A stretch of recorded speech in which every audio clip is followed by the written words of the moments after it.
Hello viewers, আসসালামু আলাইকুম। সবাই কেমন আছেন? আমরা ভালো আছি আলহামদুলিল্লাহ। আজকে দেখাবো রুই মাছ, রুই মাছের লেস পিঠের চাকা দিয়ে একটি সুস্বাদু পটল রান্নার রেসিপি। মাছগুলো সুন্দর করে ভেজে নিয়েছি, নিয়ে পটলগুলো পাতলা পাতলা পিস করে কেটে নিয়ে হলুদ লবণ দিয়ে তেলের ভিতরে দিয়ে ভেজে নিয়েছি। নিয়ে দেখেন কত সুন্দর কালার আছে। এবার ভেজে রান্না করলে খুবই মজা হয়, আর প্রথমে গন্ধটাও থাকে না। এবার ওই নামিয়ে নিয়েছি, নিয়ে এবার ওই কড়াইয়ের মধ্যে তেল দিয়েছি, দিয়ে পেঁয়াজ বাটা, রসুন বাটা, আদা বাটা,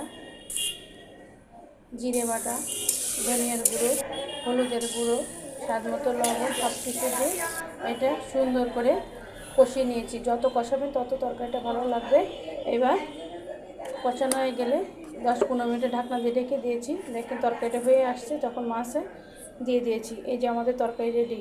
ভিডিওটা ভালো লাগলে লাইক কমেন্ট শেয়ার করতে পারবেন। আল্লাহ।